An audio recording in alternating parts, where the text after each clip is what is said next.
Before we begin, I'd like to take a moment to shed light on what's been happening to Palestine, Congo, and Sudan. Here are some sites you can donate on.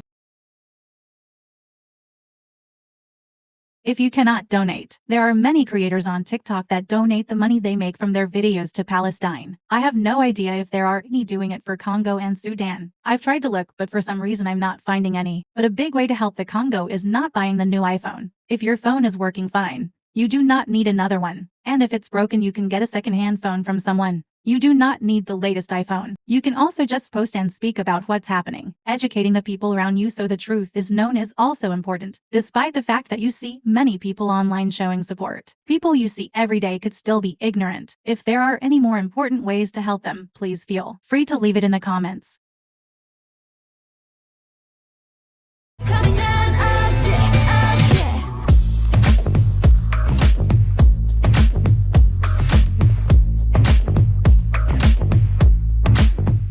Yeah, so it's been a couple months since my last video, where I promised to regularly post. That didn't happen. And there were multiple reasons for that. One being that I am lazy. Today we are talking about idols I think deserve better, or are just overly hated for no reason. Because there are many. 2022 alone gave us a handful of idols that received massive hate trains for nothing. I just want to share my opinions on it. So that's what I'm doing.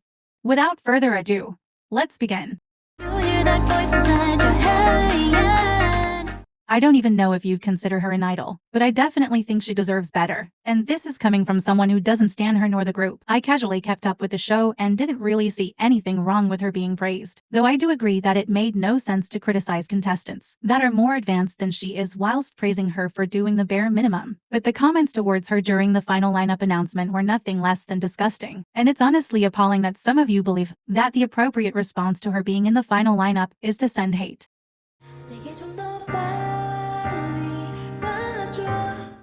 Her situation is similar to Kendall's. Wonhy's hate was due to her constantly being at the top when she was obviously a new trainee. But I don't get expecting her to be at the same level with her peers that have trained for 5 years, when she was among the trainees with the least training time. And the crazy thing is that she's not untalented. She was just inexperienced and nervous. She has amazing vocals, and by time the show ended she improved immensely. And that's not me saying that the others haven't. But the way some people talk about her make it seem like she never tried to improve herself, when in reality she did. And this is obviously not me telling you that you can't be upset about the lineup or the fact that we were unaware that the judges picked 4 out of 6 of the final lineup, because that's honestly expected for the first couple months after a survival show ends. But don't direct that hate to the individuals that had no control over it. Nothing with the regulars. There needs to be a study on how Wonyoung went from being loved by many to being hated by most. I won't go as far as to say that some of the criticism wasn't justified, because some of it was. The issue is the average Wonyoung anti doesn't care about the stuff she has done. They only talk about things they created in their head. Firstly, I do not care what anyone says. Her eating a strawberry with 2 hands was not that deep. Make a joke and move on with your life. Act like you do something other than stalk idols online. Secondly, you guys made her out to be the villain of IVE, so you had a reason to victimize the other members. The majority of IVE are adults. All of them are old enough to use their words. Being upset over who's standing where is childish and stupid anyways, but if they genuinely had an issue, Gail could have talked to Wonyoung. You guys simply cannot fathom that Starship probably has them stand that way. But even when other groups have a certain member stand in the center, the majority of the time, no one batted an eyelid because they were the center. It only became an issue when I've debuted.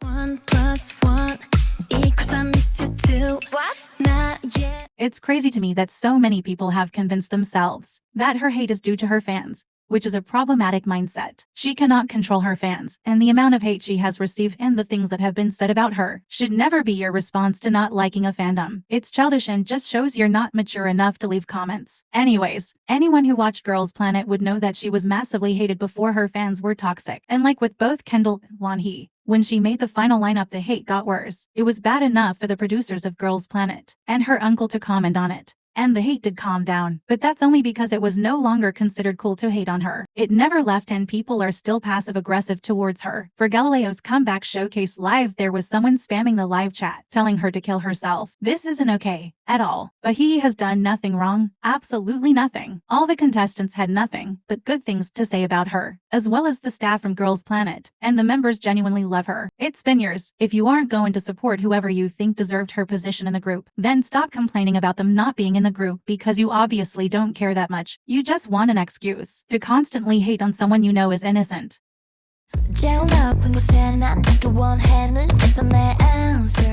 I do not care what your stance on her is, nor what you think actually happened. She did not deserve everyone and their mom attacking her. The original accusation wasn't even reliable enough to immediately turn everyone against her like it did. It was the stupid document that showed absolutely nothing but their names that proved that there was an altercation. And after it became the only thing everyone cared about, people started adding their own stories to it. So for a minute, Garam was known as the girl that threw a brick at someone. A lot of the versions going around had no basis, but were blowing up. Adults who were well into their adulthood started to attack this 16-year-old. And when Hybe said what actually happened, everyone acknowledged it, but actively chose to remain against her. I saw a lot of people saying that they would rather side with a potential liar than a potential abuser, but they ignored the fact that they were siding with someone that potentially took nude photos of someone without their consent. But that's neither here nor there. But what really gets me is that all Hybe had to do was release the full document the accuser used to villainize Garam. She obviously had access to it, considering she released it herself after she was kicked out. And speaking about the document, this all happened when they were around 12 years old. Middle school girls are always arguing over small things. That's not an issue. And even if there were more physical altercations, I don't believe you can hold a child accountable for the rest of their life. But this is why I will never blindly trust these accusations. For the amount of bullying accusations that happen in K-pop, too many of them were lies or exaggerated and not enough were true. I truly wish her the best with whatever she's planning on doing.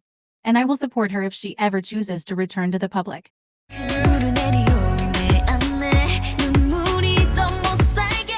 Basically the same thing that happened to Garam happened to Sujin, except Cube didn't try half as hard as Hybe did to maintain Sujin's reputation. The second the public deemed her a bully, they immediately just gave up on her, and she honestly deserved for their company to fight harder. The accusers contradicted themselves many times, and even tried to backtrack their statements. They got caught faking posts, and even admitted to just wanting her to be known as a bully for the rest of her life. And so Shanae is a whole other issue that just pisses me off. Like, how are you going to insert yourself in a scandal, then backtrack and say you're not actually sure if the person you are accusing actually bullied you, like Sujin bullied you or she didn't? There isn't a gray area you can hide in. Are you lying or telling the truth? It's that simple. Then there was a random person that was just looking for their 15 minutes of fame. Like they're not even really notable enough to even focus on. And FYI, there have been many people that defend Sujin with significant evidence and debunked most of the claims. And Sujin admitted to trying a cigarette as a student, which probably would have ruined her reputation by itself. I find it hard to believe that she would have admitted to part of the claims, but lied about the rest. And now there are people that have the audacity to criticize her for returning to the industry. Like she didn't come back for you.